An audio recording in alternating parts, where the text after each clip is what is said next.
London is not what it used to be. And it may not have started with Sadiq Khan, but I'm sure that Sadiq Khan is representing a globalist agenda, progressivist agenda that is basically changing London, the UK, and frankly, the whole Western world. Now, let's see what he's up to lately. He says, just announced, I've stepped in again to freeze all transport for London fares as the cost of living crisis continues to hit Londoners hard. While people across the country face another hike in the rail fares, I'm not prepared to stand by and see Londoners face a similar hike. Hi folks, sorry to interrupt the video, but I just wanted to announce that we have a new line of merch in our merch store. The merch store was kind of empty for a while, and so I thought, right, okay, what do I actually want on shirts? And so I just went through some of the most epic and true things that I think that historical people have said, and John managed to make an amazing set of merch out of it. And we will have extra things coming in the store, such as posters for these to go on. Thanks for everything, folks. Now back to the video. Connor, you're someone who uses transportation in London. Unfortunately. Yeah, what do you think of this? The journeys are always late. The trains, lots of them don't run beyond midnight. London basically stops at 11 o'clock these days, despite it being our capital city. They are incredibly overpriced. The rail fares are going up by National Rail 5% in March, despite the services facing consistent delays and already being exorbitantly expensive. Transport for London is generally dirty, unreliable. The bus tracking app doesn't work. And I think Sadiq Khan has made it measurably worse. So I think he is definitely representing a free lunch mentality in a sense, because, you know, where have you been all our lives? Just by telling us that you're going to give a product for free doesn't say much, because someone is going to have to pay it. So taxpayers are going to have to pay it.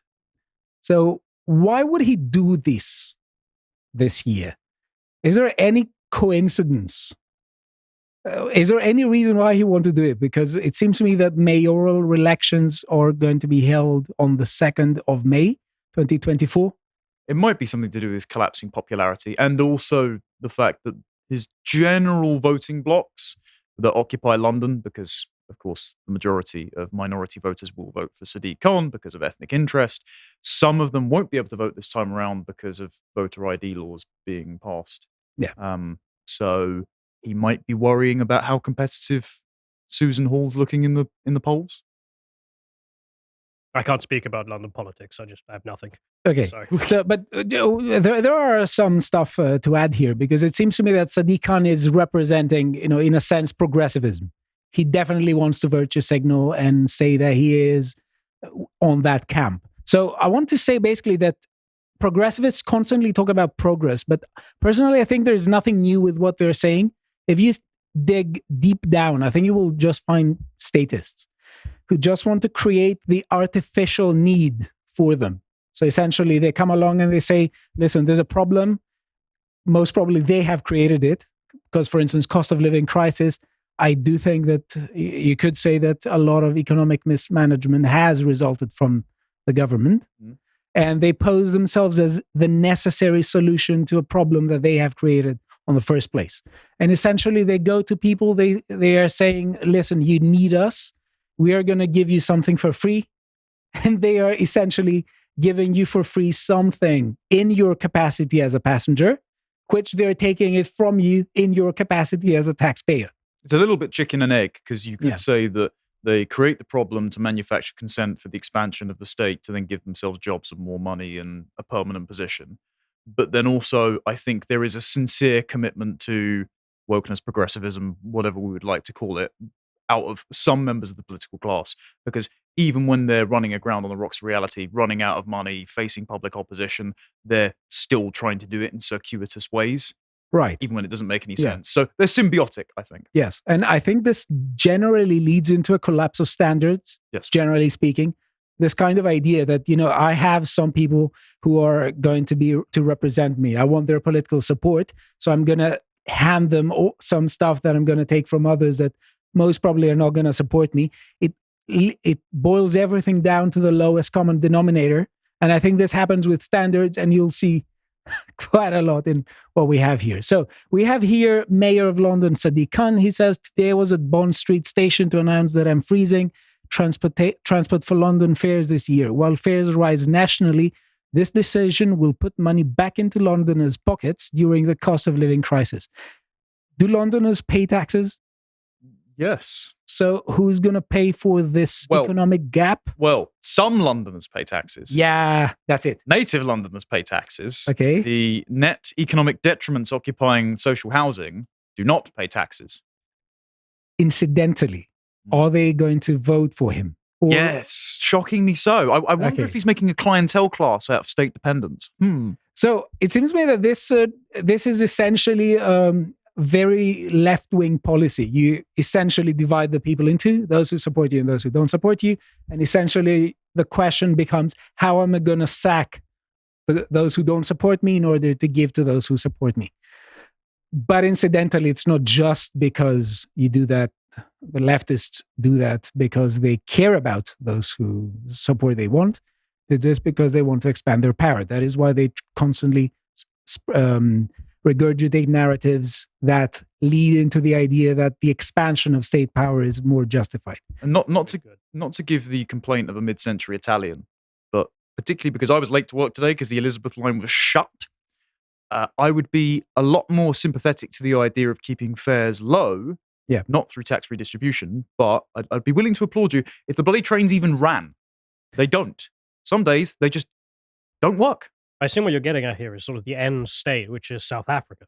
I mean, I saw this graph will come out recently about 7 million South Africans pay tax. It's 20 million dependents. And guess what you can do if you have 20 million dependents and they all depend on the ruling party? By their vote. The democracy is dead. It's over. You literally don't have enough people, even if they're unionized all into one space, to outclass in terms of one man, one vote. Yeah. Anything. This is one of the goals of tyrants. They want basically the majority of the population to link their survival with their retaining power and expanding it. So it seemed that, as you said very well, I think that these are not good policies, and they may seem sensitive and good policies to some, obviously not to us and to our audience. But at the end of the day, the goal is more power. But look at also the other bit. He talks about the cost of living crisis. Now, again, I want to say how this statism manifests, because they are trying to say constantly that we have this crisis, which we have nothing to do with respect to creating it. We haven't created it. Emerged from the nether realm like Cthulhu, yeah. Yeah, it emerged from nowhere. And we have the means to solve it. So we're the necessary middleman or middlewoman. I don't want to be arrested or something. Or middle they them. Yeah.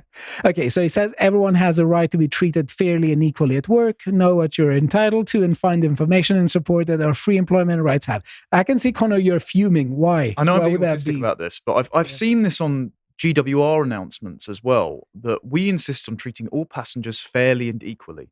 You can't then. Because equally means that you're going to treat them with the same standards, no matter who they are. Fairly means you treat them with the standards corresponding to how they're acting and who they are.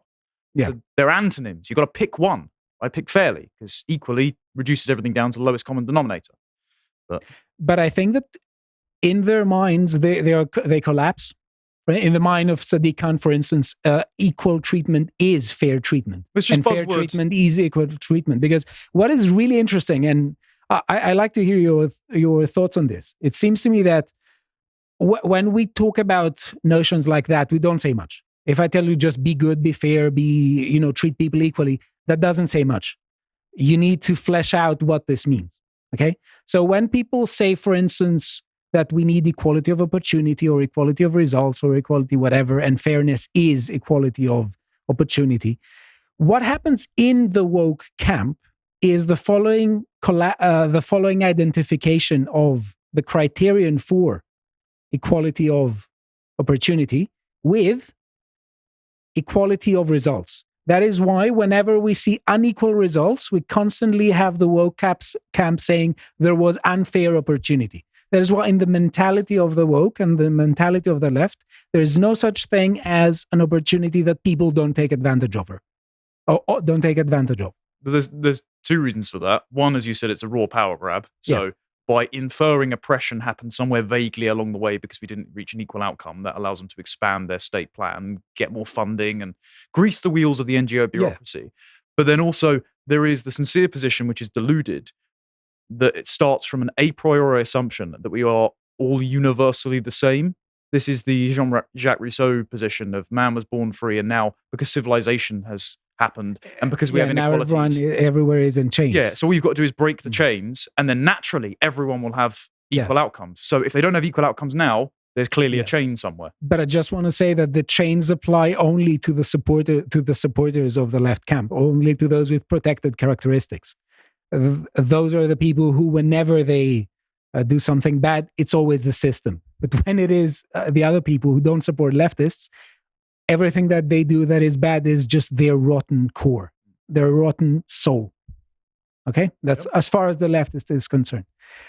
Right. Let's look at this puzzling tweet by Sadiq Khan, because we want to show you how this idea impacts the idea of standards and how London isn't what it used to be. And it's important to have standards, because also when you talk about fairness and equality, there's always the question of what is the standard you're going to use in order to talk about them. Now, I'm going to read from Sadiq Khan. He quote tweeted something he wrote. So I'm going to read first what he wrote. So, new. Transport for London is posing enforcement against private hired drivers in London who have not yet met the SERU, this is Safety and Equality and Regulatory Understanding requirement, or the English language requirement. A trial is being undertaken to do assessments in a different way. To not do them at all. Yeah. So who needs English in London, basically? No one. Yeah. Sincerely, you actually kind of don't. We do live in the rubble of the Tower of Babel. Yeah. Yeah, but sincerely, I mean, in the modern day, you don't need that. You need a robot. A robot would be a better service. Like, genuinely, the auto that we're all hoping for, the self-driving cars. Yeah. It would actually be better than dealing with a taxi driver who can't speak English to you. So, yeah, could advance. Sorry to interrupt, but No, I know by all she means. didn't happen to have something, and I happen to know something on this, because someone sent me this clip. Yeah. I wondered, John, if we can play it from the start, because you'll notice there that Steve Khan's getting rid of English language requirements for drivers. And, well, it didn't always feel that way. I don't know if we can play this back. So, for example, just think about what you've got to go through as a black cab driver before you can drive a black cab. The vehicles are so expensive, they're all disabled friendly, the criminal checks, the knowledge you've got to do.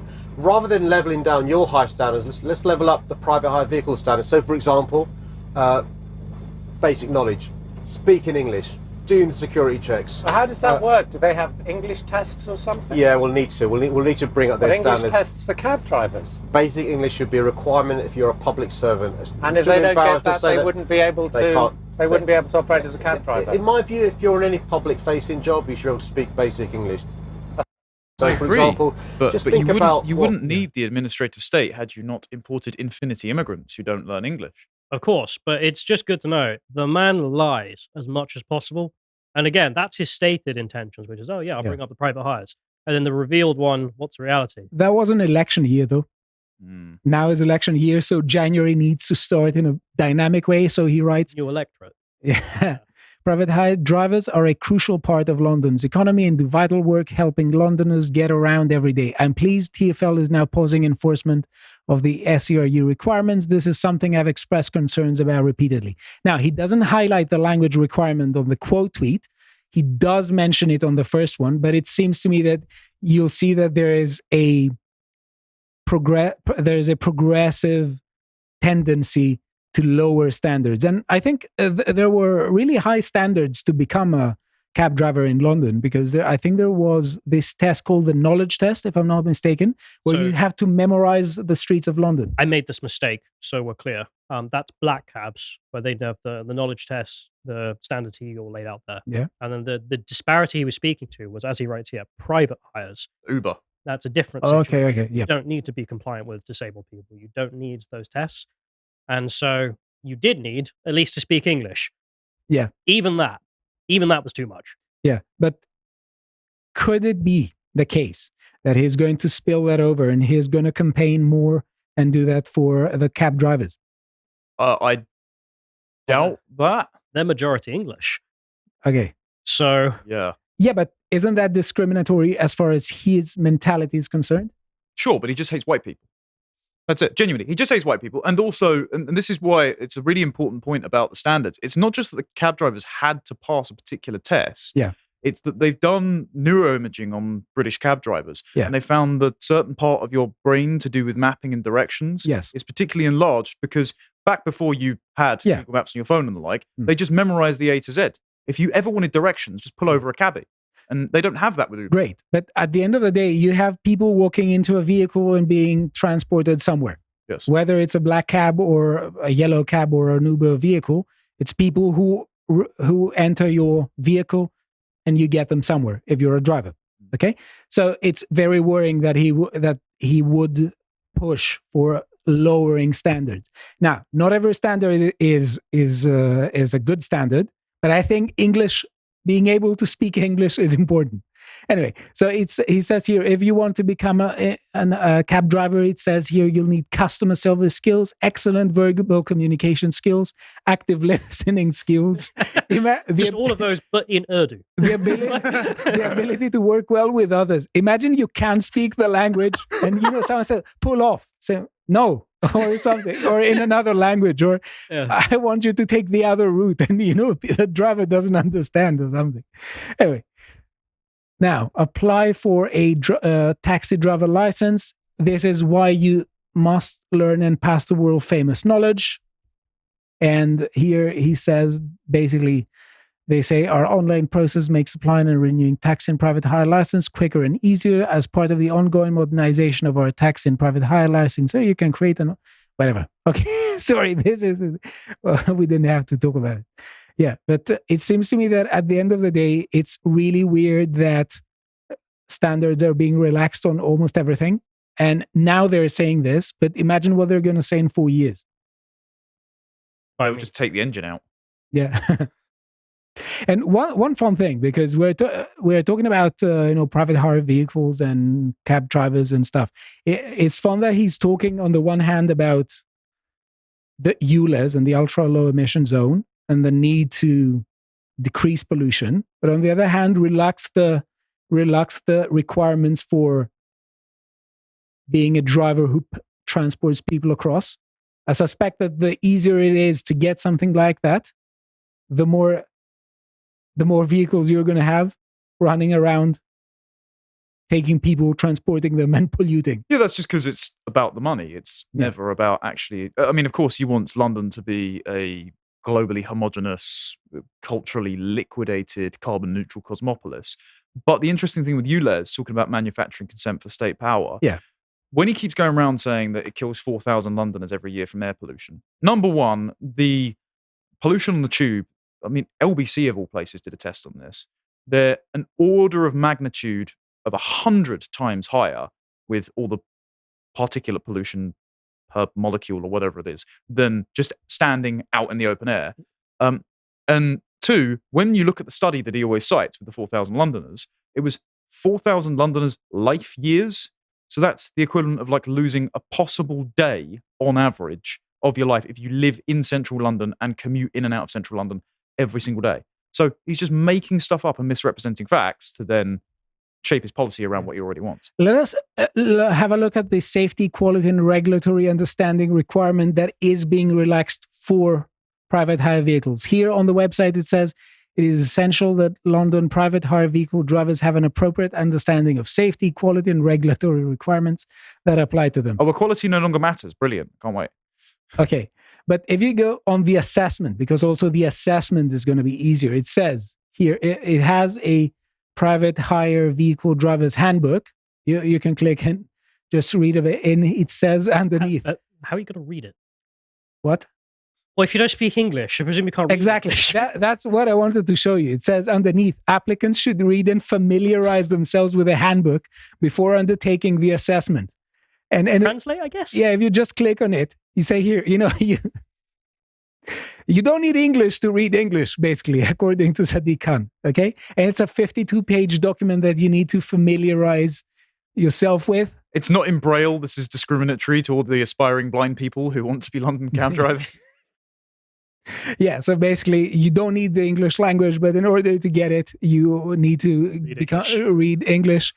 But this is something that Sadiq Khan is happy to argue against. And if we look back on his post here, you'll see that he said there, I'm pleased TfL is now pausing enforcement of the SCRU requirements, the requirements I just showed you. So you don't need to familiarize yourself with it. You don't need to read English. You don't need to just know how to drive. I don't know how you're going to talk with your passengers, but I mean, people have found a way, sign language perhaps. What if you get pulled Try over? to use What if you get pulled over? The Yeah. police ask for your driver's license and you don't speak English. Like, do you even have to know how to drive? Pen and paper. Don't give them ideas. Don't give them Yes. ideas because they could say, brilliant, Connor, we found this. The problem is we need also English transport police members who can talk to the language of those who don't speak English. So literally So don't everyone's give just them speaking ideas. Urdu. Don't give them ideas. Okay, so that's it. If you appreciated that episode from the podcast of the Lotus Eaters, you can go to lotuseaters.com to get access to all the premium content that's on the site, such as the Lads Hours, this one on golden penis syndrome. If you'd like to find out what else is being put out, you can follow on Twitter at lotuseaters_com on Twitter. Thank you and goodbye.